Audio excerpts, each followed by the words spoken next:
Pathway Studios in Johnston proper. You are live from the path.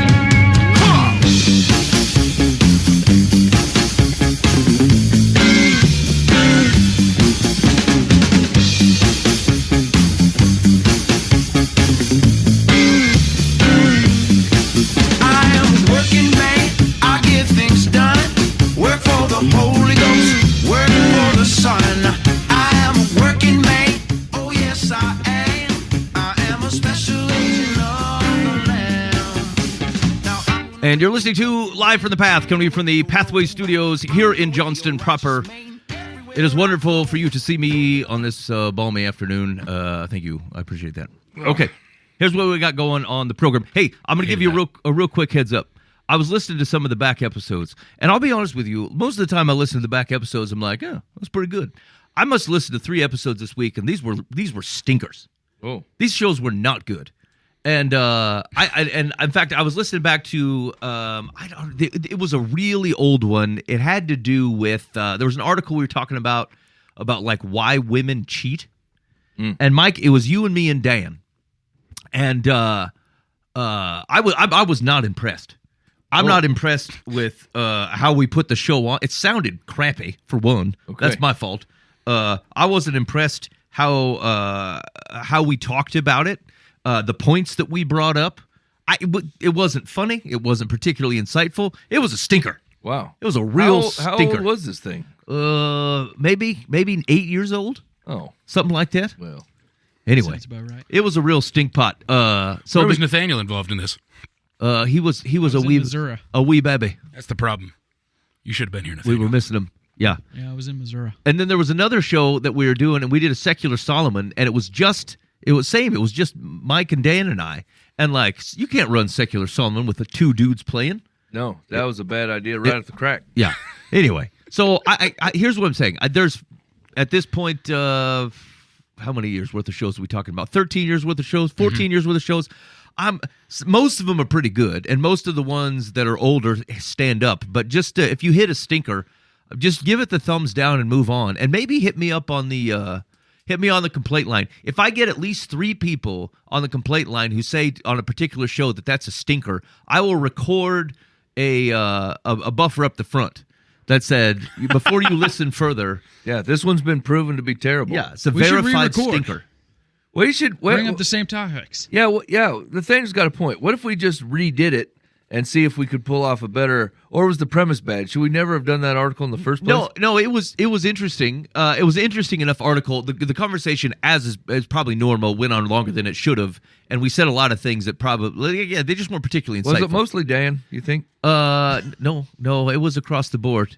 Usually, actually, you know what's funny? I'll listen to some of those back programs, and something will come up, and then the thing will pop into my mind. It's like, oh, this is what I should have said. And then I'll say it. And I'll say, ha, I've been wise for years. I feel great. This is a platform for your arrogance. I feel it really is. So good. Vindicated by your own self. And it counts as a separate person because you forgot about it. I know. So anyway, that's not a bad idea, though. As I note these things down, we'll say there's a rescue topic. We're going to try to rescue this show, this old show, by trying it fresh and see what happens. Yeah, okay. Okay, that's the goal. All right, here we go. Here's what we got going on the show this evening. First of all, there was an article on the old Christian Post of why does nobody have any friends anymore? And it's weird that this stuck out with me because I have heard this. That like people are struggling with friendships, especially as they get older, but even younger folk on finding, making, keeping friends. And what does it mean to have a friend in this day and age? I don't want to spend forever on this, but I want to touch upon it and see what happens. Okay?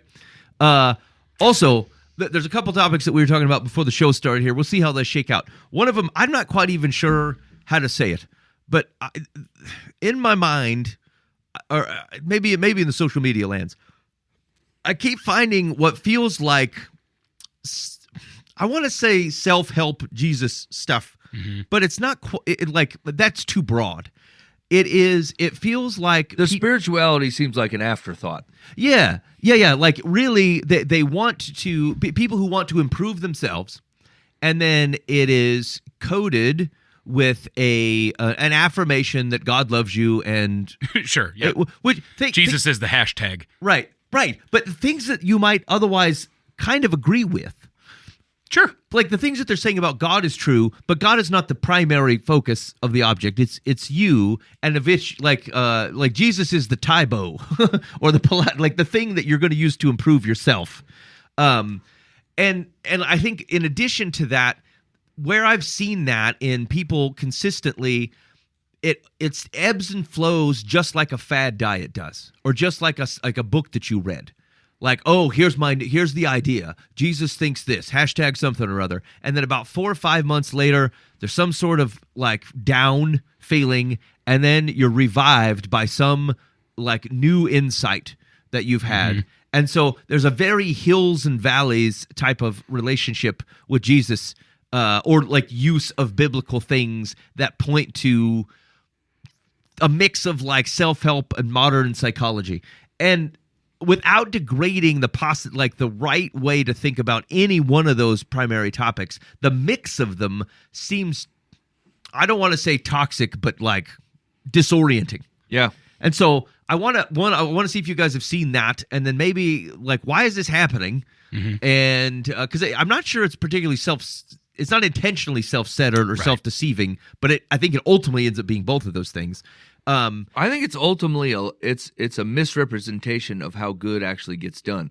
And actually, I think that it's coming from creators or folks who haven't actually gone through the good, right? Because I think they're guessing, right? I think they're basically saying this sounds like the new quick. It's the McDonald's, right? It's the McDonald's of a relationship with Christ or a character building.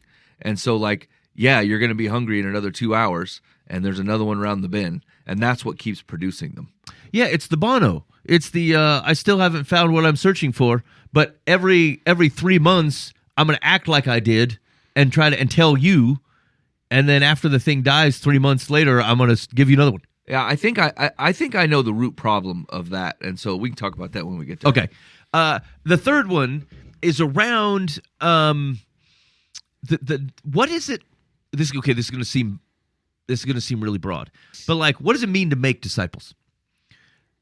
If I went with the extremes, what is your involvement in helping other people become followers, disciples of Jesus? And I'm going to give you what I think are probably two extremes. I think the answer is in the middle, but this is what we're negotiating between.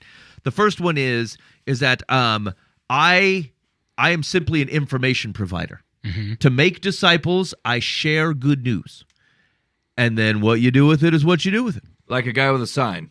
Yeah. Or a pamphlet. Yeah. But even if that, and maybe the investment is more, maybe you meet someone 2 or 3 times a week, but really it's just information. You do you. Here's what I know to be true. Here's what I believe is true. But it's not really if there's a call to action, and if I think of it in its most spiritually sounding terms, it goes, look, the Spirit does that stuff. So I just provide information, and if God wants you to make any changes, he'll do it. It's not really my job to prescribe that you take a particular action or another. It's not my job to hold you accountable to those things, because your accountability is not to me, it's to Jesus. And so I'm more just information. Mm-hmm. That's one side. That sounds kind of religious, because we say, well, doesn't the Spirit do the things? And then on the other extreme is the kind of hyper, we move you through the discipleship machine. Mm-hmm. And it's very strong, like accountability to another human. There's like goals and steps, things that you need to do in X amount of time, or like an exercise, or how many chapters you read, or all kinds of other things, of which we're basically training you. Think of military style on what it looks like to follow Jesus. You don't know. And so we're getting you acclimated to a new life following this person who is otherwise providing direction on your life. And we're giving you boot camp kind of version of how to get there. And so that's the extreme on the other side. And the question is that like, one, is there validity either one of those things? And if it's somewhere in the middle, how do we think about that? Because I actually have heard people who I believe love and serve Jesus advocate either one of those far extremes. And they both sound pretty religious to me, like could be righteous. And so we'll talk about that. And then we'll do advice on Dear Life from the Path. And then I think we'll cut you loose. Yeah. Okay. All right, tear in. All right, we're going to give you we're going to just hit a minute on this, friends. Comedian John Mulaney once joked that one of Jesus' greatest miracles was having 12 close friends in his 30s. Sadly, the modern decline of friendship is real and anything but a punchline. The Survey Center on American Life reports that in 1990, this is 30 years old. I get it. It's a background. Almost 70% of men had 5 or more close friends. By 2021, just 40% reported having that many. How many do you need? Is that a pretty normal amount of like close friends? No. I don't You think it's too normal. many? That's high. That seems high for normal. Pretty high. Nathaniel, what do you think? Sounds about right to me. You think it's about 5 seems good? Yeah, seems like a good number. What do you think when we say close friends? Like, here, dudes are hard because you could have a close friend that you don't talk to for 2 months, and it doesn't make them not close. Right. Yeah. Okay. I mean, I said the normal, but I mean, Nathaniel, that's probably fair. I probably have 5 close friends that I would consider close friends. Yeah. Okay. Part of the challenge that time together is the oxygen of friendship. Deprive it of that, and friendship tends to die or at least become more distant. And today, perhaps due to a faster pace of life and more stuff piled into our schedules, spending time with friends requires more effort and intentionality than in decades past. We talked about this a little bit last week. Like part of the discussion on last week's show had to do with like it's just difficult to get around people. I don't know. Again, I could be wrong, fellas. Maybe you tell me. But like from my perspective, and I think maybe men more than women. I don't. That oxygen can come in longer spades. Like I think having time to spend with your friends is a powerful thing. But again, I don't decide. Wouldn't say this person's not my friend unless I had not seen them or talked to them for like 18 months to 2 years or something. Right. It'd have to be a pretty long time. Yeah, like I feel like my best friend and I have gotten to the point where like he's got family, I've got family and stuff like that. So we used to hang out, we used to live together. Like we used to hang out all the time. And then life happened and changed, and so now we see each other once a month or two, every 2 months or so. Yeah. And we get together. We used to spend like a whole day together, 15 hours. Nowadays it's like 2 or 3 maybe if we can make it work. And it's different. But like, I don't feel like he's no longer my friend because of that. Yeah. Like, I feel like the times are a changing, right? But I still consider him a close friend. I don't need to see him weekly for that to define that we are close. Yeah. Writing in The Atlantic, Olga Kazan described this as a friendship paradox. The typical American, it seems, texts a bunch of people, we should get together, before watching TikTok alone on the couch and then passing out. That is, Americans have friends, we just never really see them. It's because we don't like our society is moving away from the necessity of having them, right? Like I could have been friends with my grocer, the guy down at the corner, my mailman, right? Like 10 different things of the guy at the post office. Mm-hmm. Yeah. You know, like the gal who runs the coffee shop or whatever. Like almost all these things we've removed for efficiency, a lot of the human element part of it. Mm-hmm. And even when there is a human element, it doesn't matter which human.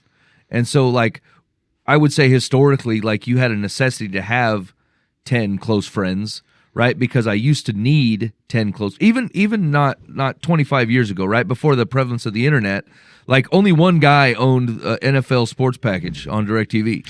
So everybody just went to that dude's house, right? And so everybody's like, we're friends. We got to keep our friends. And not like you're using the guy, but like, your whole world was like that, right? One guy owned like all the DeWalt tools that were necessary. And so when it was time to build a deck, you always called that guy. Right. Well, now everybody's kind of got their own. Everybody has access to their own bit of entertainment, no matter how niche it tends to be. Sure. And so like the necessity to have like these broad friends, now your friends are more like literally based on what your likes are, right? Not even your necessities. Because, like, I don't care who my postman is, right? I don't even see the mailman half the time anymore. You know, or like the guy that fixes my mower, he's probably not working Thursday, so I'll drop it off with Brad and I'll get it back from Tom. Right. And I don't care. I don't know. Like, because that guy's going to go move on to another job, and then it'll be a Dave working there next year when the mower's got to go in. So, like, all the things that were, like, long-term and consistent, like, and a lot of that has to do with careers too. Like people change jobs way more often than they used to. It sounds like it's not connected, but it very much is connected, right? Because like there's no consistency in even the patterns that I would on a daily basis, even the rare opportunities that I would have a human interaction. The odds of it being the same human aren't even high anymore because we don't, right? They just got another job or moved or, you know what I'm saying? And so like all of that stuff, which panders into a more individualistic mindset and goal setting, right, has produced like there's just no reason to have 10 close friends. Yeah, dang. That makes a lot of sense. Think about how people entertain themselves. Like, it used to be you could go meet your friends. You're going to go out to a movie, but like I don't know, most people know at least one guy who's got a giant TV. Yeah. Or dude actually put a theater into his house, and so how likely is he going to go? Yeah, let's go out to the theater. He's like, why don't you come to my place? I have a theater. And then some other dude in their friends group is like, well, I gotta. I put this thing, like most people have the same video games. You don't have to go over to your friend's house to play it, or like those types of things. Like got a fireplace out on the patio, or you got a home gym, right? You don't have to go to the gym, right? Like you used to meet dudes to go play basketball on Thursdays, or you know what I'm saying? You're like, why? I can just work out at home. Well, actually, yeah. Even then, it's like how many more families have a basketball hoop in their driveway when they didn't? You go to Ankeny, pick a random neighborhood that was built in the last 20 years, and I want you to just take one block and tell me what percentage of that block has a basketball hoop. It's like 60-70% of the. So like you don't have to go down the street to Brandon's house. Brandon's going to go, why don't you come over? And you're going to go, no, why don't you come over here? Like because of all the personal, individual options we have to entertain ourselves, you now have this proliferation of things of which you don't have to consolidate on the one friend or one family who's got the thing who could even pools. I know like multiple people who have pools. And your family dynamics work the same way, right? Like because you have, everybody has a screen available to them. No one's forced to sit through and watch whatever dumb movie Western your dad's watching, right? Like you used to just whatever dad was watching or whatever your mom was watching. You're like, well, it's either go clean my room or watch TV. I'll watch all my children. Sure. What you watching, Ma? Right. You know what I'm saying? And so like that's not the same situation we're in, right? And so now kids are being raised in the same dynamic where like, look, just do you, right? Like, do the thing that you want to do and find a way to get it so it's you. And so, like, I think it's the premise is odd in a way that, like, everybody knows why this is the way it is, right? Because we have so many individual options and we always take them, right? Like, why to go to a New Year's party, right? Yeah, maybe you could run in some friends, but you could also text them and say, hey, have a great New Year's. And then I don't have to drive home at 12:30 at night with a bunch of drunkos on the road, and I'll just stay home in my comfies, and at 12:02, I'm in bed. Done. Night solved, Yeah. Instead of the hassle that it is to go out and hang out with people till 1 a.m. That sounds like a drag. Yeah. Do you guys feel that so the three of you having kids, right? Like that's the unique thing for me that I don't get or understand as a family man yet. But like, do you feel as though you desire to have those kind of like outside of your family unit friendships the same way that this kind of article is talking about, like people would have? I guess I don't know. I don't know how much time y'all have for friends. Like I feel like you've got the relationship with your wife that you're always feeding into and putting time in, right? And then the same with all of your kids individually, trying to keep a relationship alive with all of them. Then your relationship with Jesus, and that's important to spend, like specific time with and all that stuff. And then your church community, and then like, what the heck time do you have for friends? Yeah, the church community friend thing blends for me. It is important, and most of mine happens at the peripheries of the day. It's got to be in the morning, like largely in the morning. And then the show obviously helps for like I got it built in that I'm hanging out with friends in some fashion or another. I don't know about you guys. I don't do a lot of the like the 1960s or 50s dude type of stuff. Like, hey, me and the fellas are gonna go bowling. Right. Like, I almost never do that. I don't know. We put together a Lord of the Rings marathon coming up. Like that seems like a friendly thing to do. Right, and I feel like we've all been friends for at least 20 years, and that's the first time we've ever done anything like that. Yeah, and I don't know. There's probably It's probably it's hard because like there's a lot of dudes who take their responsibilities in the right mind. Right. Like simply don't have a lot of space for that. But I actually do think it's important. But like a lot of it can happen without not in like. Contesting the rest of your life. I don't have to go out to a bar every other week and watch a football game or something to spend time with my friends. Like there's other ways to do it. I'd rather have their family over. Like so I get both, right? My kids visit their kids, my wife visits their wife, I talk to the dude or whatever. Like there's other ways to do it. So I don't know, Nathaniel, were you saying something? I used to bowl with a couple fellas from work. Oh yeah. Like every Tuesday. How'd it go? It was awesome. Yeah. It was friendship. But also, Hashtag friends. Hashtag friends. Sometimes I'd bring my kids with me. I'd say, kids, you're going to bowl with these men that you've never met before. Yeah. And they said, yeah, that'd be all right. So, and like, I think, fellas, it's okay too. Like, well, actually, Nathaniel and I had talked like a month ago, but like, I need to get the tractor up and run at my place. This feels like a dude friend thing to go Sure. to go work on a tractor. Like, we're probably not going to go play darts or something. We could if you want to play darts, buddy. Yeah. Okay, we're going to play darts at some point. I suppose But, that's it true. seems Mike works on my impossible. cars, and Yeah. like we just hang out and catch up there. Yes. So like if you take, this is a perfect example, right? Like you take that 25 years ago, and like that's how everybody makes friends, especially guys, right? Like we're doing something. And like we're less geared towards that, right? Like Right. I can YouTube most of my own stuff, right? Like I don't need to ask the guy that knows. I can just find someone on the internet that will tell me, get the same information. No relationships happen. No funny story where a guy fell down carrying something he shouldn't or whatever, or broke the screen you were trying to fix or whatever.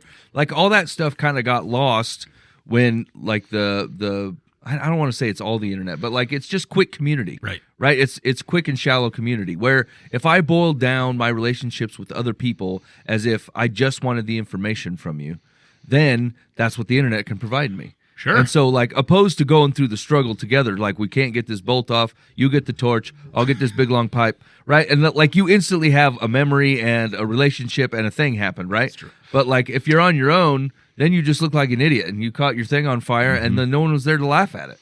And so you didn't get a deep relationship there. And like it's just that times all of it, times Right. getting your coffee, times getting your mail, times, like there's no neighbor kid that wants to mow your lawn. And if he does, he's already got a business t-shirt and a website at 17 or 14. And you're like, whatever, dude, this should cost me $5.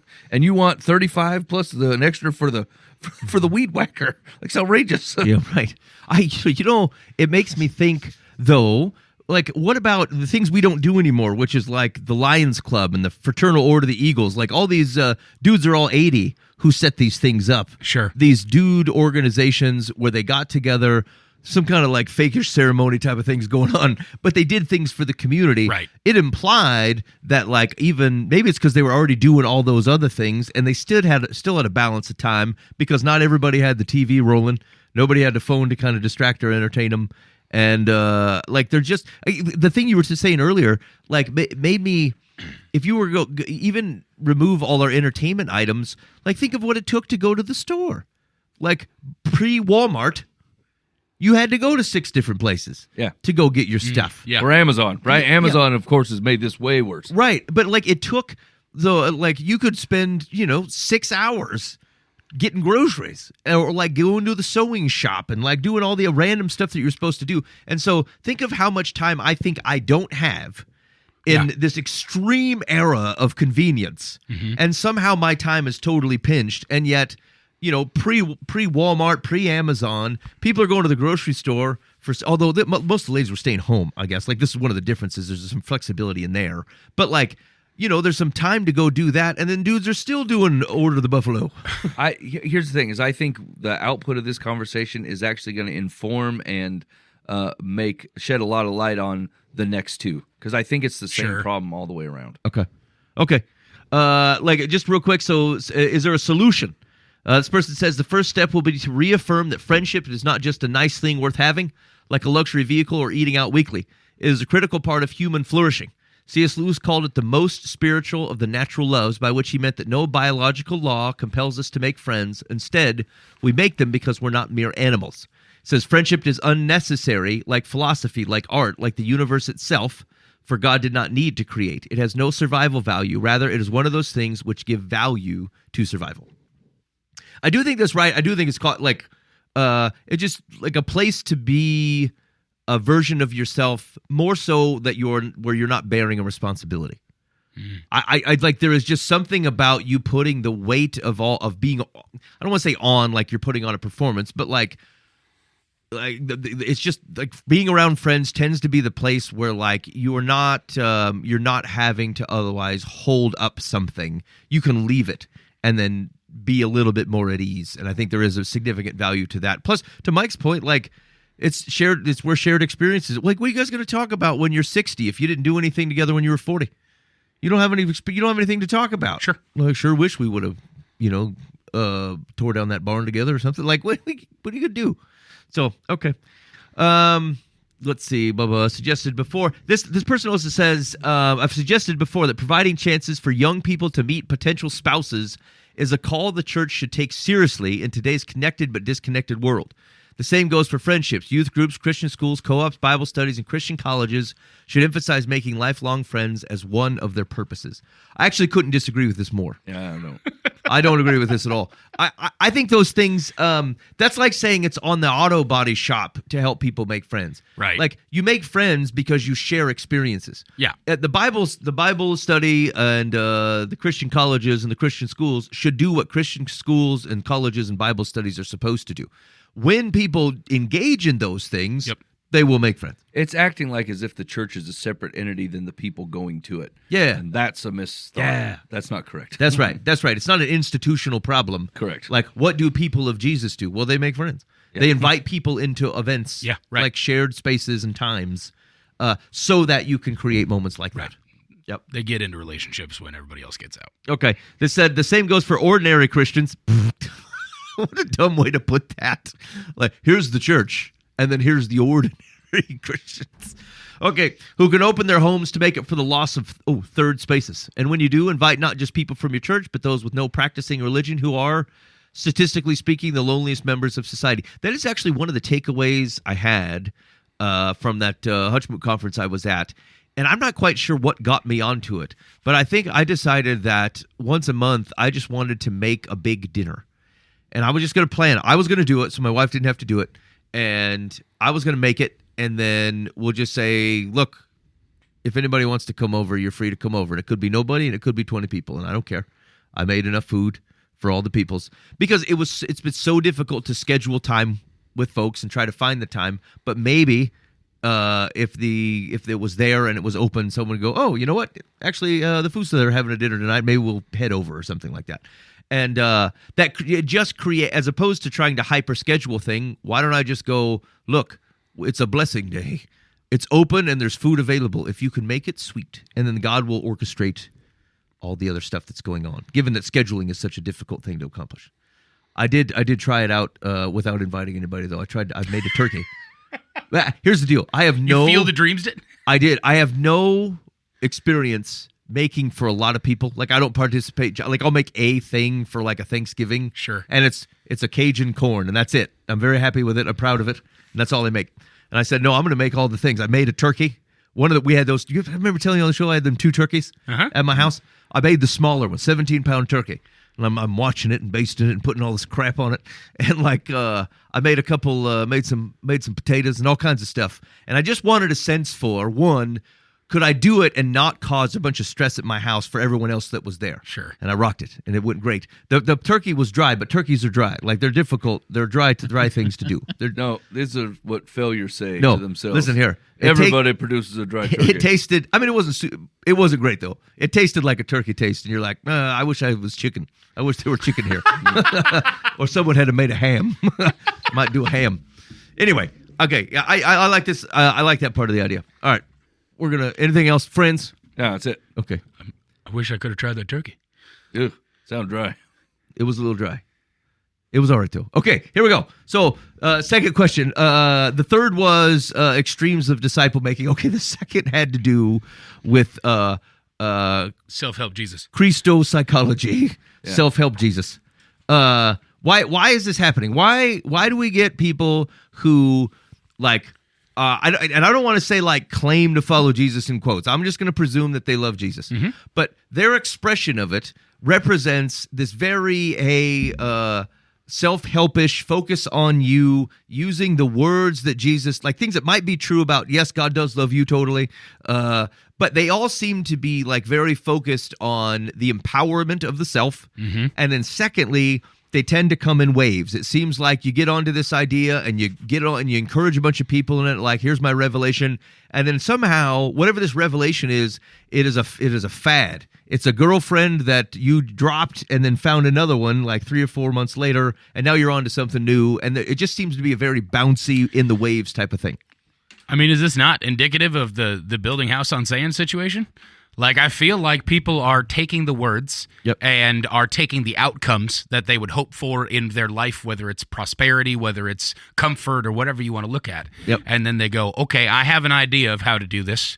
I'm going to go ahead and build this up, put some walls up, put a roof on the top, and I'm going to live in this place. And Yeah. then the second that anything breaks that thought process, that they are there to be comforted or to be prosperous and all this different stuff, the world comes and shakes it, and it just breaks back down. Okay. Like, I just flat out feels that way every time I see something like this. So the two biblical images are a house built on sand, and James is like tossing on the waves. Yeah. But it's not necessarily people, because I brought the James example. Maybe I don't see people going, look, I believe and disbelieve. It's not that. It's just like people feel like they're not landing on the right theme of following Jesus that otherwise brings them the success that they expected or the outcome they Sure. expected. Yeah. I think that's tied to two things. I think for one, it is expectations, right? That your ways are His ways. So like Sure. you set an expectation of what you think God is going to do, or how God would work through you, or how you could work for God. That's probably happens a lot, right? And then you have it in your head that like this must be the ends, and so I will figure the means out, and this is how I get the means. Sure. You know? But a lot of it has to do with time. It has to do with timing, right? Like a house on sand goes up quick. You don't have to let a foundation cure before you can build on it. This is a poor analogy anymore because construction practices are not what they used to be. But like they'll pour a slab and have a house on it next week. But like it takes no amount of time. It's because what you want is instant results, right? Sure, yeah. But like it's very much like a crash diet or a workout program where basically like the way you get gains is slow stretching and building over time. Yeah. That's how it happens, right? And so like our current social economy just has no time for this, right? And so you're like, God, just tell me where it is you want me to go, or I'll think of a thing and I'll go there, and then I'll work my way there. And we'll get this flash tent set up real fast in the sand ready for action. And so it doesn't take long for the tent to get knocked down. You didn't do any stretching in the meantime because you sat in the tent just as you are, stopped working out, stopped lifting, stopped putting any work into it at all, stopped pursuing God in a way, right? And then your tent fell over, and then you need a new thing. Right. You need a new bit of motivation or a new scriptural, even if it's not scriptural thought, it's almost an empowerment of you, right? You're like, you just be happy with you, or figure out a way, let God renew you in a way so you are happy with you. The problem is like, that's not at all like the thing that God is offering you. He's not trying to get you to be happy with you, right? He's trying to get you to join Him in the things that He's doing, right? And then it deepens the relationship with Him, and then you see rightfully who you are. Yeah. And so like all of it is a quick shortcut to the labor. And labor sounds wrong, but like it is kind of that, right? Like it is when God is growing you, it's a stretch. Right? It's not an instant gain. It's a stretch. He's got to take you a little bit this far, and then he's got to go, okay, follow me just a little bit more. Right? And so it stretches over time, and then you find yourself being able to touch your toes where you couldn't get your knees before, right? But like it's it's always a timing thing. And like I don't know if it's like I struggle with this horribly, right? Like waiting on God's timing for something is brutal. Because you'll go day after day after day, and you're like, what makes this day any better than the day before? I don't understand. And God's like, I know, son. I know you don't understand. Right, yes. That's why you're not in charge of anything. You know? And so like, I think it comes to a timing thing, which then if you have to wait for God to stretch you in a way, or if you have to keep lifting weights for 2 years before you got solid gains, right? Then it's only then you look back at the 2 years and go, okay, the growth makes sense now. Right? But when you go the instant steroid route, or like pound 4 chickens in a day, and you're like, I get all my proteins in, and then you didn't actually do anything with it, then all that work all the quick gains that you thought you got actually didn't turn out to be a gain at all. It just seemed to be a waste of your time. And your stomach hurts. And your stomach hurts from pounding 4 chickens. And your stomach hurts. It like I go as I'm listening to this and thinking about it, I just think like whenever I've seen this, it seems like they are asking for all of the moral and self-help and great ways to make life look right this second, so that I can get to a place where I'm no longer unsafe. And Like, I'm no longer in a bad situation. I'm no longer unsafe in my own brain. I no longer hate this. I no longer do this, all these different things. And in my head, I went to like, well, he's the God of all comfort. So like I should feel comfortable in these situations, and God is comfort to me. But like, not to the point where God takes you from a situation where you no longer need him. Like, God doesn't lead you through the bad times so that you can get to a place where you no longer need him. He asks you to like follow him every day and come to him for that daily bread, come to him for that comfort of the day. It is a long walk. It is work, and it is not just a spiritual conversation that allows me to get to being a better human down the line. Like, that's just not, it doesn't seem like that's God's desire, is for you to be a better like human version of yourself without him. Yeah.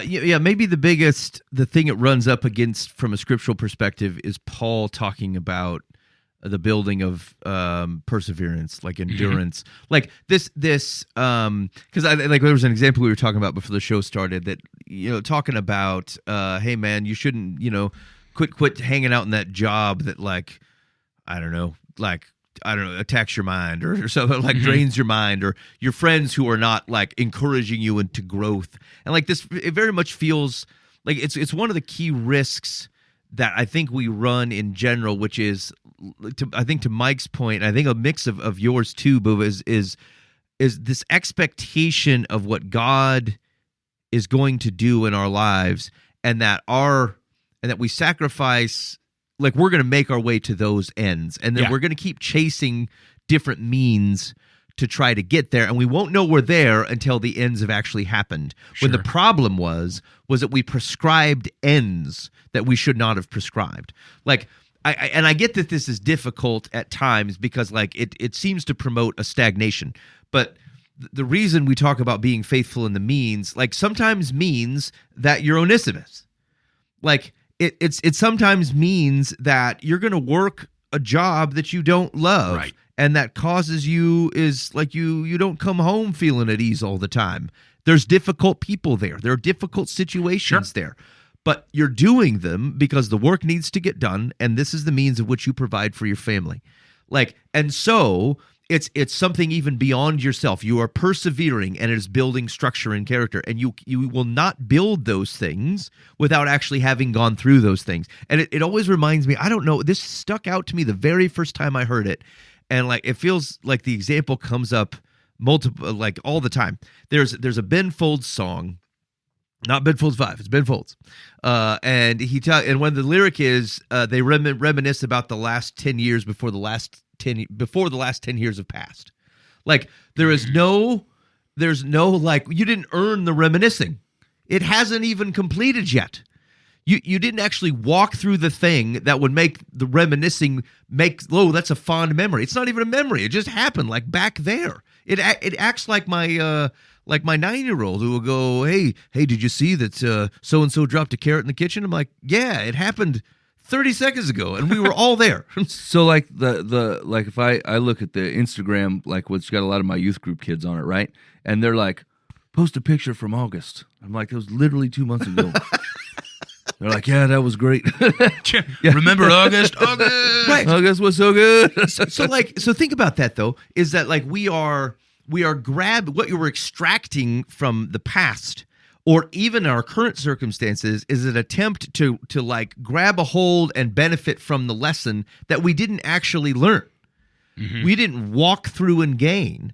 And it is like a fad diet. It is like going on and taking all these actions that go, look, it's a brand new me. And what are you? You're 3 days in, eating eggs in the morning. Like, it's not a brand new you. And so I've done this. There was something I committed to 3 weeks ago. And I'm like, I'm going to do this. And it was for someone else's benefit. I said, I'm going to do this. And it was a really good idea. It made a total sense. It was a service to them.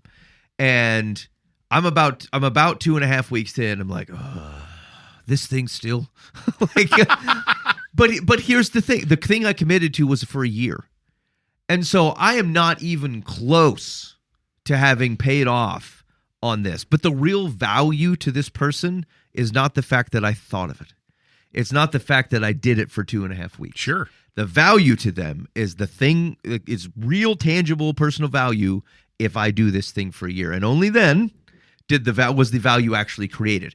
But like we are finding ourselves to be satisfied on the like I thought of a really good thing and then did not do it. Or like prescribing to say God has this for me. And then, or like God gave me a word, and so I'm going to share it with you, and you need to leave that job, and you need to get away from these types of friends. And like, if someone is not pulling you up, then they're pulling you down. I'm like, what is this? What are these? I tell you the thing. Here's how you know where this is happening. If you're having trouble, if you're like, I don't have any friends who are doing this. Here's what I want you to do. I want you to read a post, and I want you to forget that you know this person and that you want to be encouraging and helpful to them. I want you to read it and go, what in the flying kangaroo does that mean? If there are no tangible objects in this thing, like if this is all like wisps and feelings, and like if there's no physical objects described at all in this type of thing, then this is what's going on here, because it can't be measured. Like, and I don't mean everything has to be like hyper measured. What I mean is that like it's not an action. It's not something you can accomplish. It tends that feelings are going to be fleeting, and your sense of motivation is going to feel different. And here's what's going to happen. You're going to do it 2 or 3 times, and then about 9 months later, you're going to get on to the old Facebook or the Instagram, and you're going to do, I need to be candid with all of you.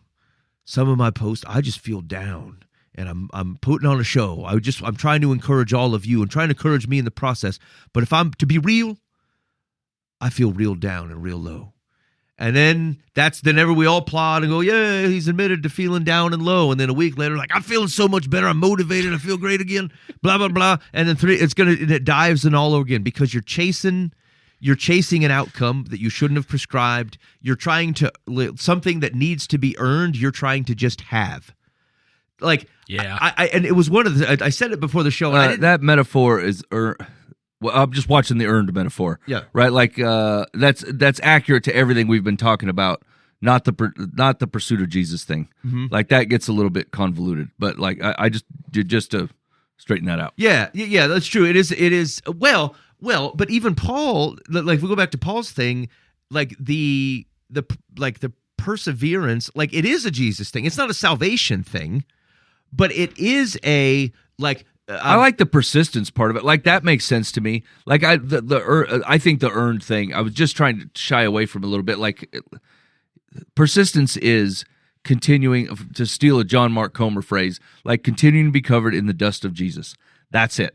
That's your job, right? Like if you need more faith, ask for it, but stay next to him, right? If you're struggling with obedience, hand that over to him and stay right behind him. Sure, yeah. Right? Like you're not earning it. He has it already, right? And like you have to be in a space to accept it, right? You have to be like towards him and turning your face towards his ways, right? For you to even notice that he is imparting a thing on you. Yeah. You know what I'm saying? So, but like, yeah. Like it's an old school religion misnomer, you know, where you're earning things through daily Bible reading or something. It's like, that's not the way we're trying to describe it, but it does fit in with the metaphor of like long-term, like growth and living healthy. Yes, you will have a healthier body at the end. You did earn that, you know, through persistence, but like, God's economy works just a hair different, right? Yeah, like, that goes to Buva's point, though. Yes, is that like if you you won't notice it unless you go through it.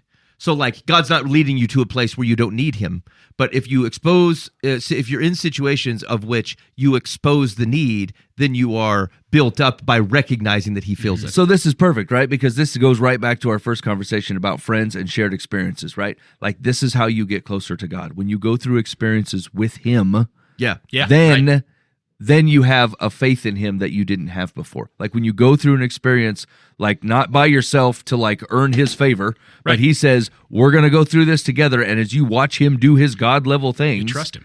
Then your relationship gets different. And then you start doing that over a lifetime.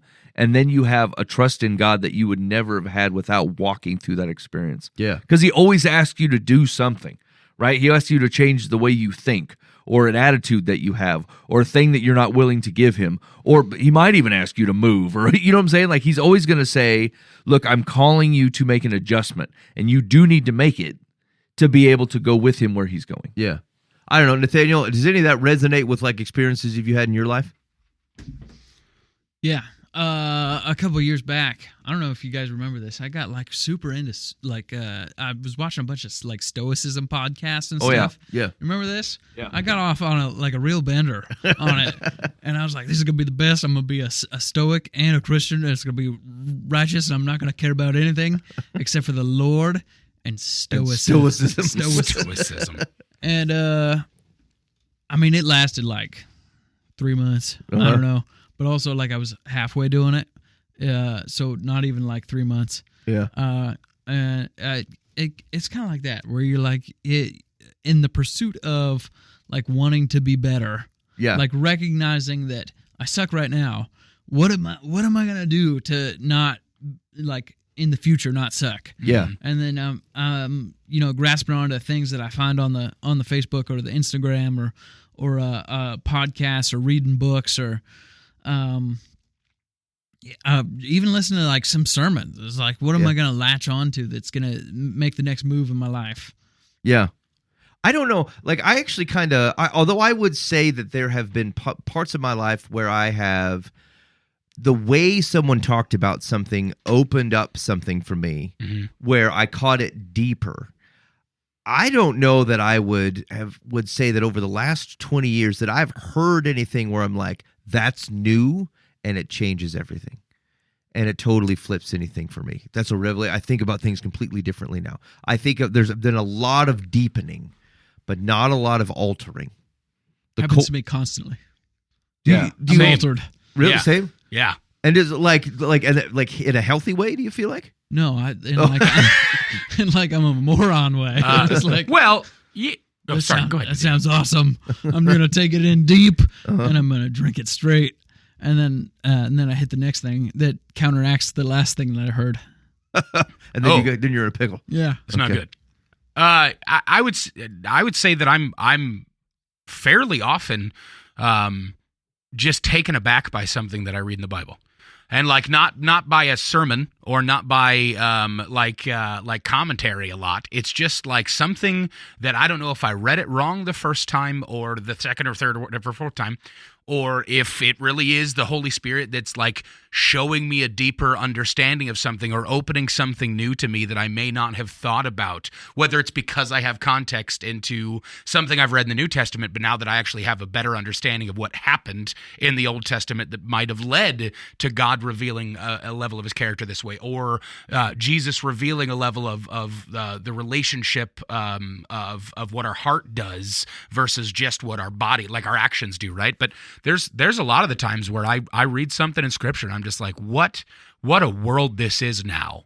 Now that I understand that, or now that that's been opened up to me and God showed me something that's just, it's just joy and beauty that I did not understand before. And that may not be you guys are missing out on things. It may be very telling of an immaturity that I've had in the past that is now maturing, right? And that would be telling of that situation. No, yeah, that's closer to what I mean when I say deeper. Like it didn't change something that I fundamentally believed. I understood it broader or more impactful or more extensive, but it didn't flip. Like that's what I meant. So I think some of that feels closer to what I said when I meant deeper. That's fair. I think there is definitely a lot of deepening that I have. Yeah. There are some things, and I think it's less. In this situation, it's less about a scripture that has been revealed to me differently or whatever you want to look at it at, but something that is a truth that is from Christ that is breaking down a wall that my mind has set up. Yeah. Because like traumatic crap, right? Like where I have very hard-held beliefs that are usually self-deprecating, to be honest, and then I have to put them against the truth of God, right? And when I say the phrase "truth beats drama," is like my brain tells me something is true. And then Jesus shows up and is just like, but if you actually pay attention to my word and what I say, then that cannot possibly be true. And then it just breaks something for me in such a beautiful way. Yeah, I was trying to think of an example that maybe would demonstrate what I mean. And we talked about this a few weeks back, and it had to do with like what feels like a very hyper emphasis on like the Old Testament law, and stuff like that, or like the tendency for people who I know who followed Jesus for 20 years who are now like, Shabbat Shalom, bro. Yep. The thing that we're missing is Right. the Sabbath. The thing that we're missing is the dietary restrictions and things like this. That's the kind of stuff where I'm like, no, nope. I'm not. My core understanding of how the things work has not changed. Sure. I think there's a lot of value, deep things that start to inform how you understand. But I'm not on some kind of kick where I go, if I just baked 12 loaves of bread on a Sunday, Right. there will be blessing in my house. Yeah. No, there is not, sir. You're not missing out on something like that. Sure. No, but the thing, once again, like it shadows the right thing. Like the right thing is a pursuit of your relationship with God, right? And so like sometimes people get there in ways that I wouldn't get there. They're like, hey, I set apart, every Saturday morning from 5 a.m. to 9, and I sit in a tent and like I just sit here and I think about it. Like I'm like I don't know that God is calling You everybody. tried to that, Nathaniel? Feast of I Booths. haven't, but now that you're talking about this Saturday morning Feast of Booths, I might give it a run. Okay. You stoic. But so like some people are gonna need help and will go about a different way in getting their mind right, or getting in a pursuit of God, right? Like there's ways that are pretty standard, right? Like it's reading your Bible, spending time in prayer, and like these are pretty straightforward stuff. And then some people just need a little bit more, like they go on nature walks and they're like, I'm just reminded of God's completeness and his authority, and like that doesn't do rip for me. I hate going out on nature walks. It just really make me mad. But other people connect with God there, and like that's fine, but it's not the fix for everybody. It's not like the Indiana Jones secret key that'll get you behind the finally cavern will move, and then all of a sudden God's glory is here, Right. And so like it doesn't work like that. So like it's just like when we were talking about with God's not like instantly trying to get you to comfort yourselves. He wants to give you comfort because he is comfort. Yeah. Right? Like he wants to have you feel love because he is love. And so like all those things are in proximity to him. Right. And so like the onus on us is to be close to him. And so like you can't reinvent. I think they're just getting caught on the periphery, you know? And so like they're like, we'll spoon feed on the nature walks or baking the bread or like whatever wackadoo thing that you want to pull out of Old Testament Israel and be like, if we never would have given up on the blah, blah, blah sacrifice, or the wave offering, like this dude's like out at the Shoney's just waving a half-eaten prime rib or whatever. You know what I'm saying? Like, yeah, this is what reminds me to get close to God. Like, we stop that, right? You know what I'm saying? Like, these are the people that killed Jesus, dude. Like, they missed the Messiah when he came by, and you're like, we should get the wave offering back out. I don't like this. Doesn't even follow the biblical narrative. Yeah. But like at the end of the day, like they're chasing for the quick and easy. If my relationship, if my inadequacies as a son of the King could all be remedied by the wave offering, I would do it. Right. Except for my inadequacies as the son of the King comes because I don't listen to the King, right? Like I cut my own trail, or I look to the left, or I look to the right, and the King's like, Michael, and I'm like, hold on, Dad, I got sidetracked by this Shoney's wave offering. You know what I'm saying? And so, like, I think that's the thing. People just want to feel like they are closer to God than quickly. And instead of going through the pain of letting yourself be stretched and adjusted and obedience bearing its fruit, where you stop like lusting after the thing that you used to, or using the words that you used to, or thinking about people the way that you've always thought about people, like that doesn't just instantly go away. Like it's a thing God refines out of you. Yeah, I think that refinement is a huge part of it. Like it's a process because you're deepening relationship with God, trusting in him, walking in life, going to him daily, all of these things. Like we have so many stories to look back on of relationships with God that were daily. They were walking at all times, and they were long processes, and God's timing, like you've said a couple times now, of like anytime someone tried to, if they were told the story or something that they were supposed to do, or even had generally a good thought about like, hey, humans should be treated differently than this, or, I don't like this injustice that I'm seeing, or something like that. But if they didn't do it in God's timing and in his ways, and being prepared by him and trusting him and walking in his ways, like you said, his ways are not our ways, right? And like it's this perspective that like you are going to God for these kind of things to happen. It is a relationship that you're coming to him with. And like we talk about the perspective, like the Bible is not a personal love letter to you, and I believe that. I think it is a story of generations and thousands of peoples and millions even, really. And like, but it's a personal relationship with you that you're looking for with God. Like he is personally your father, your God. He wants to be the God of Mike. He wants to be the God of Ben. And like you guys get steadfastness and holiness and godliness and all of those things by walking with him, as all these people will. And it's not about the outcomes of peace or the outcomes of prosperity, the outcomes of happiness.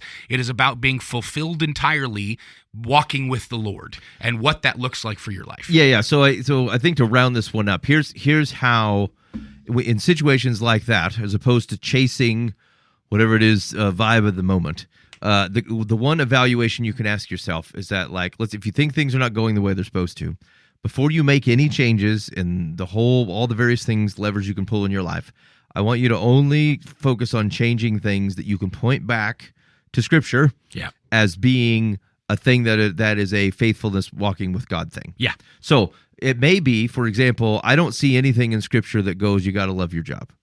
Right.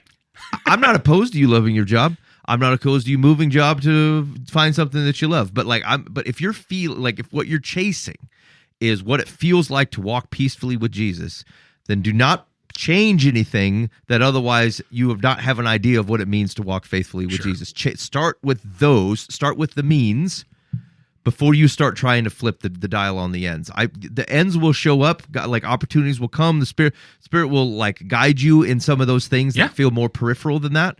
But like if a lot of even the stuff that feels like self-care, I'm just like, if it's not make sure you don't have a faithfulness issue first. Are you being faithful in whatever you're in before you start changing your environment around? That's right. Sure. Because like what you're actually after are the fruits of the Spirit.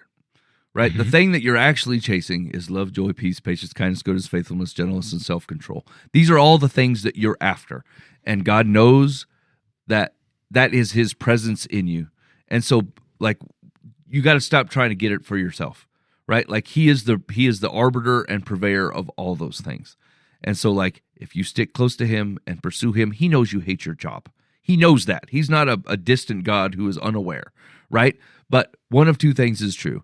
Either he says, I know you don't like this job, son, but I need you there. Right. I'm doing a thing. I need you to follow me. I'm with you. I'll go with you to this stupid job. Because ultimately his relationship with you is not daily.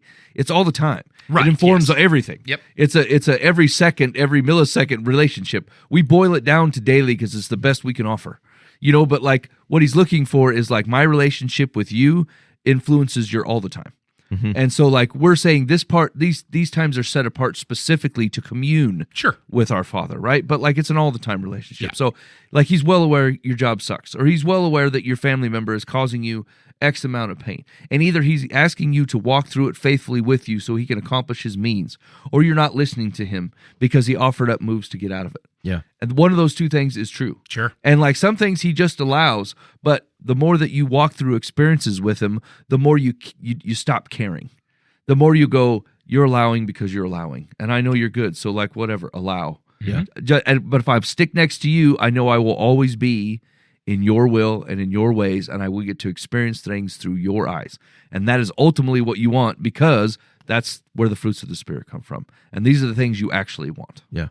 All right, you're listening to Live from the Path. Thanks for hanging out with us so far today. If you have any feedback for us, call or text the Bob Eisenhower Live from the Path complaint line, 515-517-0085. And again, call or text.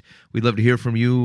What do we get wrong? What do we get right? If there's any of this encouraging for you. And if you have a particular person on your old Facebook or Instagram feed and you say, I think they're talking about this guy, go ahead and forward them a link to the old show. And you don't have to act like that's why you're sending it to them. Be like, hey, here's an interesting story about friends, and I thought of you, friend.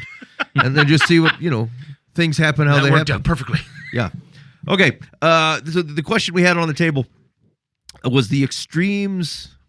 What does it mean to make disciples? And we said our examples were, can it be expressed as a very, I only give information type of situation. The Spirit's job is to make all the things happen whenever the Spirit wants it to happen. And so it's not really your job to establish accountability. It's not really your job to try to tell people they got to do a particular thing.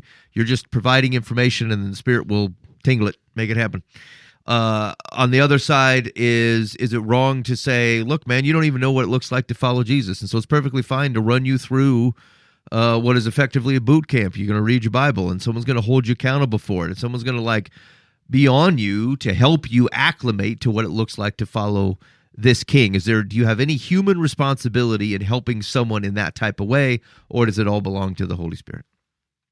I think it all does belong to the Holy Spirit, but that doesn't discount you from helping in some kind of way, right? Like if God is continually using his people to do his things, even look at Paul, he's like, follow me as I follow Christ, right? So like, I can say, well, this is what I do, right? This is how often I'm reading my Bible, or, how I'm trying to get, how big of a chunk I'm taking in, or these are the things that I'm praying for. Like, can I be praying for you for these kind of things?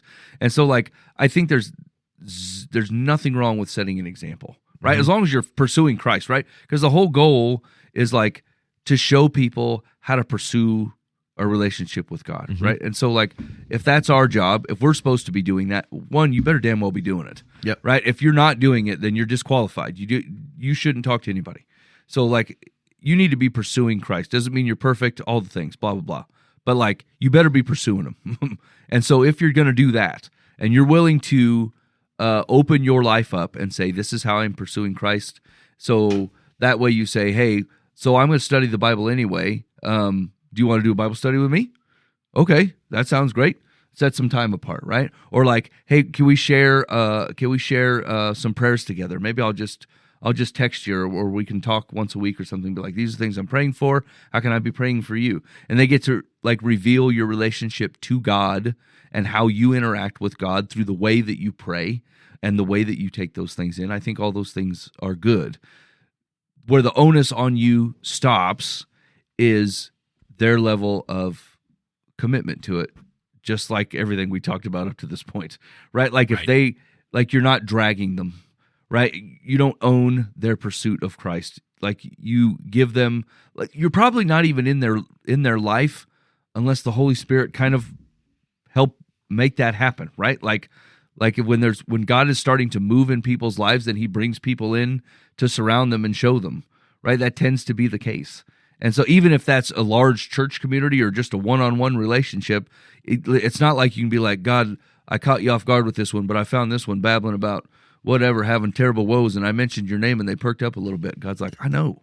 That's why you were there. You know what I'm saying? And so like, it's weird because it's Ben's right. It's definitely square in the middle, but to me, it seems to be a hard definition middle. Like, I don't like programs for that reason. I think it loses people. I also don't like, like as a purveyor of information, they can get that from anywhere. And God doesn't do that. Like he tends to do relational, passing on of his, of your faith in some way. And so like, I don't know but I think long term, it melds with our other two conversations is like, it's a stretch. You know what I'm saying? Even people who've had like a fantastic interaction with God, and they're like I stopped. I had a needle half in my arm, and I quit today, and I've never touched the stuff again.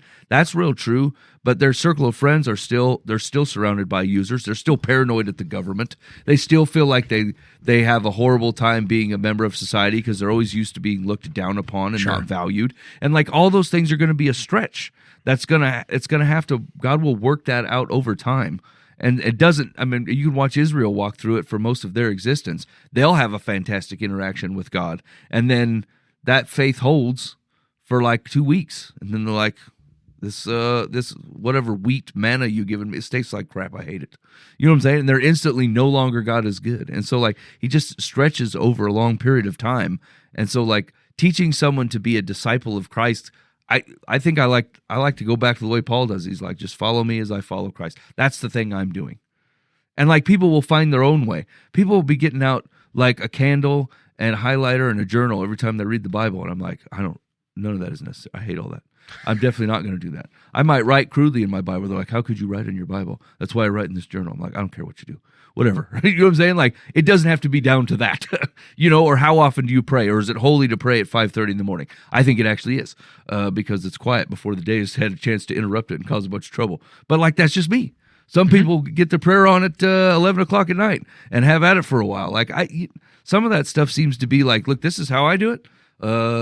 Whatever, just do it. But as long as you're pursuing a relationship with God, and you'll notice that by fruits, right? When they come back and say, hey, I feel like God is pulling me in this way, or I was reading this and this is hard to take in, or you know what I'm saying? You're like, okay, this is great. But if you are like the only one bringing up any major points or being like, hey, I haven't heard anything from you, to pray about this week. If as a disciple of Christ, you can't come up with anything to pray about in a week, I don't, you're basically lacking the necessity in your head. It is not necessary for God to be involved in anything in the world that you're interacting with. That seems hard to take in. That can't be right. Yeah. Booba?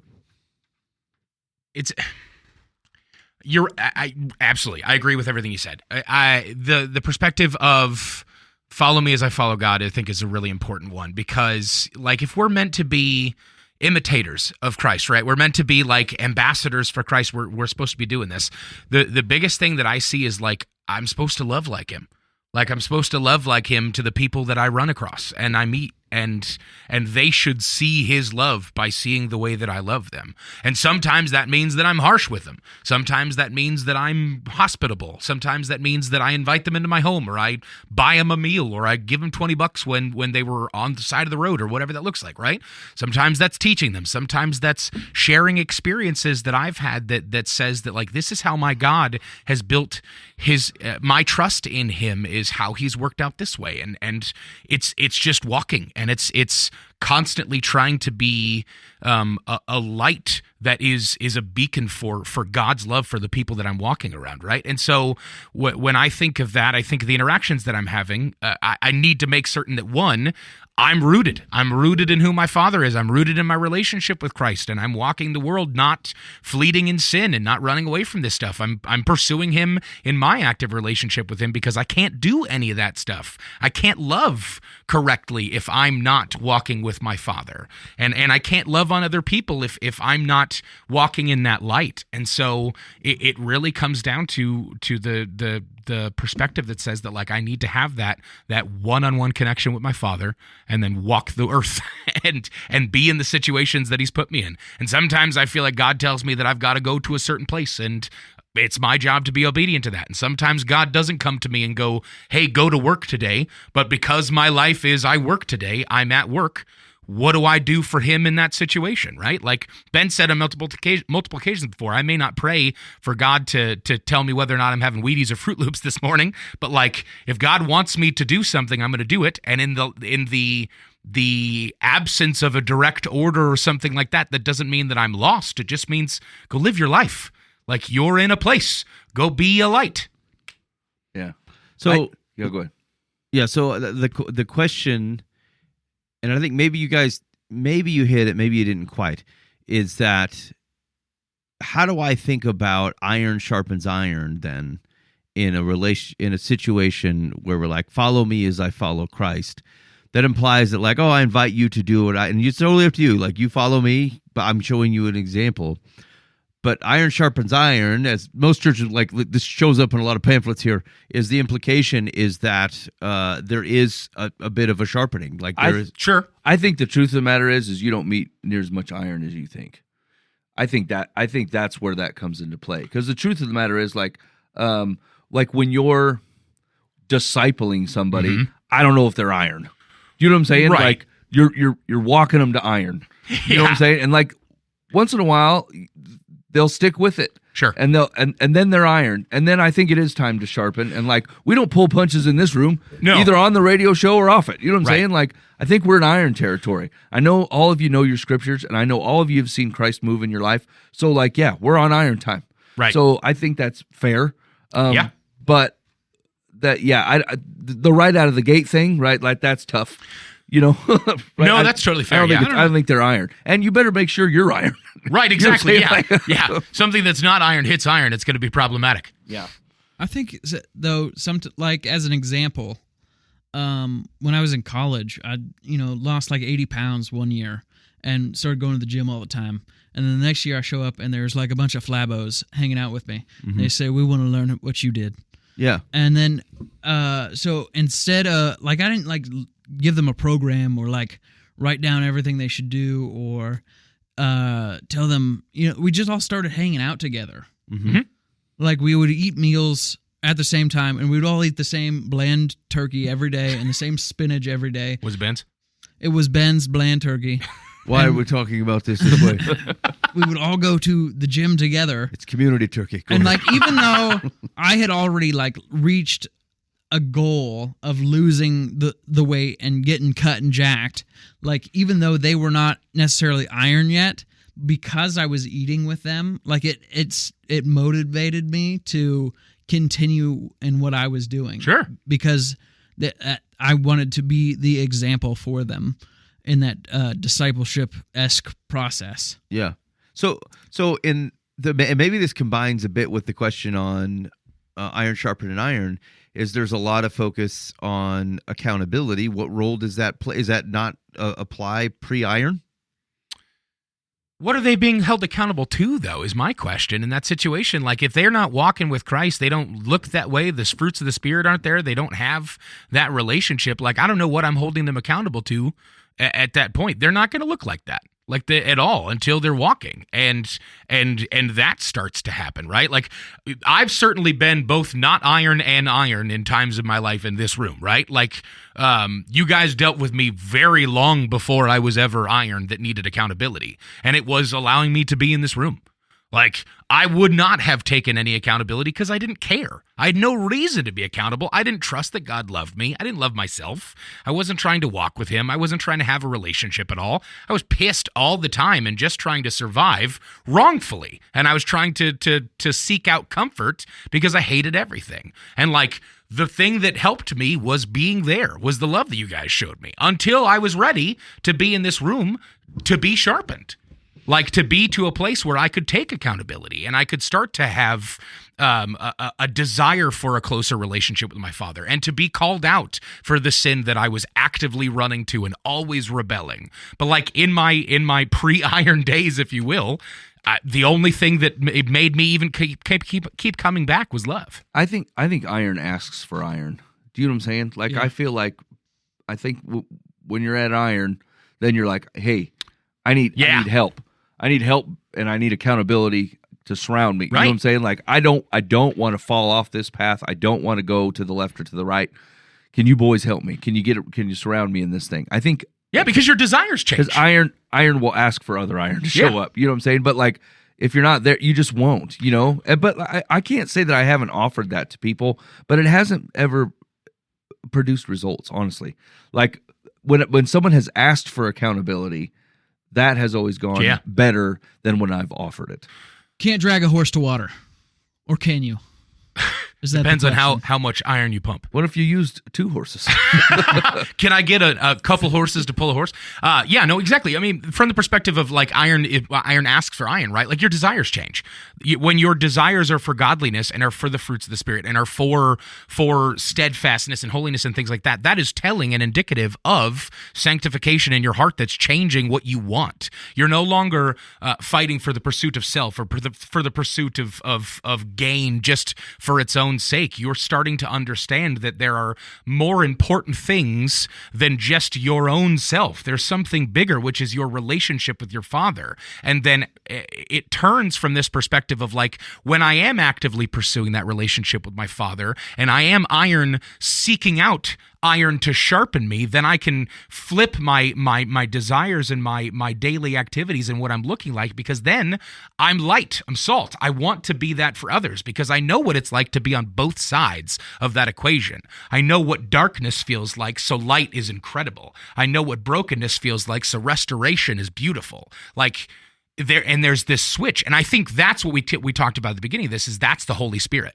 Like, I really believe that flip of desires of what you're seeking out is a Holy Spirit move. Like, it's that change from my eyes are open, the scales have fallen, my ears are open, my heart has turned back to the Lord so that I can be healed. I'm ready to receive that redemption, that restoration, that sanctification, because that's the work of the Holy Spirit, at least from what I've seen and what I understand. And I'm totally fine being called out for that if I'm wrong, but it just seems like that's the flip. The desires change when the Spirit allows you to start seeing what you should be wanting. There was a study I read last week about the church, and it said 70% of Christian men look at pornography. 50% of them says it's totally fine. They don't actually see a problem with it. how do I think about those 50% of men? Because the 20% and that, like the 20% off the top who are like, I know I shouldn't be doing this and I'm trying to work through it. Maybe they're asking for help. Sure. 50% go, I don't even know if there's really a problem in here. Maybe this is totally fine. They don't sound like iron. They're probably not asking, feel like they're asking. I don't think they're Christians. I don't know how they made the. I don't know how they. You know what I'm saying? Like, if the definition of a Christian is what is the definition of a Christian? Maybe I'll watch it. Right, but like in my mind, it is a disciple of Jesus Christ, someone who's pursuing a relationship and believes that God's ways are over man's ways, like a kingdom living person that says whatever God says is good is how I want to spend my eternities. Well, but you run the risk, like there's plenty of people who would believe that that's the boat in, but they also affirm things in other people that does not match that. Does that make them not Christians? Yes. So the block there is, well, but they're interpreted, they don't believe it's outside. Like their problem is like they're going, I don't think this is outside of the bounds of what Jesus says is okay. I mean, what like you've got that with alternative lifestyles like pervasive through the church. Like it's not a question of, hey, can I choose to do what I want? It's like, no, we actually think Jesus is fine with this. There's no possible way that you can come to that conclusion, both through the work of the Holy Spirit and the Scripture. Yeah, right. Like that's difficult for me to like. I understand that people will struggle, and I know that there's always the flesh is broken and evil, right? And like the spirit is wanting and willing. If that's not true, it's hard for me to like. And I think when I think Christian, I think a disciple, right? Go make disciples, right? Like that's someone who follows a teacher, if I remember maybe somewhat correctly in the Greek or whatever that looks like, right? But disciple is student, but it's pointing to Jesus. Yeah, okay, thank you. Yes, I appreciate that. And so like someone that reads and is being taught by Jesus, I don't know how they then go, well, this is perfectly fine when Jesus is literally like specifically talks about heart issues of what you are not supposed to take that isn't yours, was never given. Pornography falls directly in line with that. It is a beautiful thing that the Lord offered you that you are not to take. And even Jesus goes further than the original law that was set, right? Like it is, you've been told this, I say even further, if you look at them with lust in your heart. He's saying that like even your heart needs to be in line with this, of not taking things that weren't meant for you and not treating that person the way that you should not be treating them, because you need to look at them with my eyes, with my heart, with my love. Someone that is following Jesus, that is a student of the excuse me, the rabbi in this situation, the teacher. I don't know how you look at that and go, well, that must be a lie, or that's wrong. Yeah, or it's a student of Jesus, but let's say they're kindergartners. You can be a student. Sure, okay. But okay, once again, it still follows under like you could tell them it's wrong. That's not iron, right? That's just like, look, this is just true. And it's not an iron discussion. It is the truth is the Bible says, yeah, no, this is not available to you. So with the step too far to be, here's what you should do, you need to get some software on your phone and you need to add me as your accountability guy. Yeah, here's the thing. It's like the truth of the matter is I don't think until you're going to pursue a relationship with Christ with your life, I don't think you're going to care. And I think you will continue to lose. Here's the deal. Full candid disclosure here. Hi, Christian in this situation. And when I was not actively seeking God, I played around with this and fooled around with it and pretended like it wasn't a problem, and then would come with a fake confession all the time when I was ready to be shamed and all that different crap. But like when I was actively trying to pursue him and become obedient to the being that I wanted to be, that I felt like God was calling to me to be close to him, right? Mm-hmm. I then had to go, fellas, I have software on my phone. That's right. And I need you guys to do this, and I need you to call me out for it. And the people in this room are literally the recipients of that software on my end. So that's what we're saying, right? Like, we're not saying just because you are pursuing God, like, that the temptations of this world are going to instantly go away. No. But, like, when you're pursuing God, you'll fight them back. You'll, like, I recognize that as something that does evil in my life, and I don't want it. And so I will add barriers, and I will find iron to sharpen me back, right? But like without that, like if you're under the belief that like whatever sin is whatever God says it is, and if you can't reckon with that, I don't know that you're a Christian. Do you know what I'm saying? Like, God gets to define that. And he is always right. And he is good because that's all he can be. He can't be anything but good. He can't be anything but perfectly loving. These are his qualities. It's who he is. And so, like, if you can't get on board with that, then I don't know that you're actively following a God. You're basically painting it in your image and following that. Right. And I think that at that point in time, iron sharpens iron could very well be, hey, we know that you are actively pursuing a relationship with Christ, but you're giving in to sin and to lies. And so I'm going to call out sin and lies. Yeah, and like, I think that's just truth, right? Like, Right, yes. Yeah, I'm fairly comfortable the more this plays out that, like, you follow me as I follow Christ. I can show you the examples of the way that I am pursuing Jesus. I think you need to pursue Jesus Right. too. Yep. And then, like, if you don't, there's not much I can do. I can't scare you in it. Like, that's not how it works. Right. I can't shame you in it. That's not how it works. Yeah. Right? And like, but like, when you're invited into a relationship with Christ and you take it, then you will find iron and you will say, look, the Holy Spirit has made this very clear through the Bible or through whatever that this needs to stop. Yep. And I need help. Yeah. Okay. You're listening live from the path. Thanks for hanging out with us. I don't know. Maybe you have some thoughts on that. We'd love to hear from you. 515-517-0085. Call or text. Mike, I think you got to get moving. You got time for one advice? We got time for one quick one. Okay. Here we go. Dear Live from the Path. Our friend quotes Carrie, revealed to our close friend group that for the last few years she has been having an affair with her best friend, Julia's husband. Oh, no. Oh, boy. Their kids are best friends, and they spend a lot of time together, even taking family vacations. We have told Carrie many times how this can affect the kids, which she acknowledges, but the affair continues.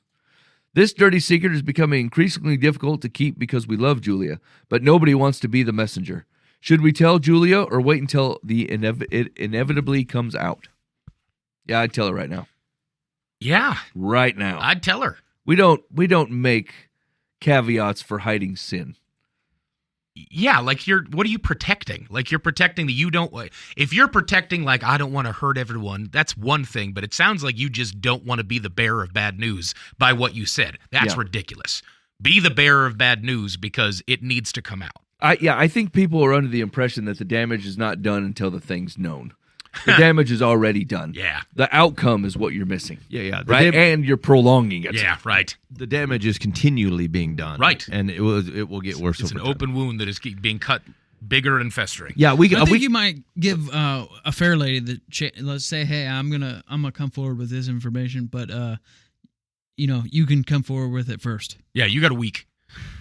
Yeah. You got a day. Yeah, you have 24 hours. Jack Yeah. Bauer. And then if she doesn't jack Bauer up, it's like it's got to come out. Yeah, I'm fine with that. Yeah, and I think we addressed this kind of before. Is that like we just don't? In fact, this one Mike got himself in trouble because he said he turned his wife over into the police. No problem.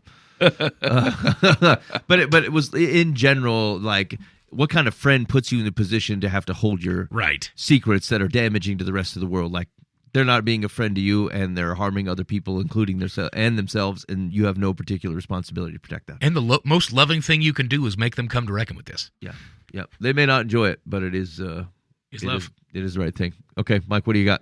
Secular says, are you sure Julia knows nothing about the affair and hasn't chosen to ignore it? Julia has children who still live at home. If you spill the beans, what will it do to the intact lifestyle they presumably enjoy? Jeez. I mean, don't say it in front of the kids. If you prefer not to hear any more about Carrie's hijinks, tell her you don't want to know anymore. But I vote for keeping your mouth shut when it comes to making the revelations. I flat out disagree. Yep. Yeah, I think that's terrible. The damage is already being done. Right. Like either if let's say Julia does know, like that's got to feel like constant shame. Right. Constant shame and like she's not prospering into that relationship at all. And you hiding this secret on behalf of the dude, you can say it's for the kids. But he's already putting time and effort away from his family into another woman. The kids are already getting shortchanged anyway. Right. Yeah, they don't get all of Yeah. him. They don't get all of the mom anymore. Right. This is garbage. That's a I really don't good know. point, yeah. These honestly, like this line of thinking is super tough, especially from people coming out of addiction or a rough background. Like they are scared to death to tell anybody anything, and they're like, "Don't rat me out. It's better. Don't get the police involved. Don't whatever thing happened." They're like, "Do not. You can't turn me in." I'm like, if you did something wrong, I'll turn you in instantly. Yeah, Don't right. like we don't keep any secrets here for any reason. And they're like, they're blown away because it's in their old communities.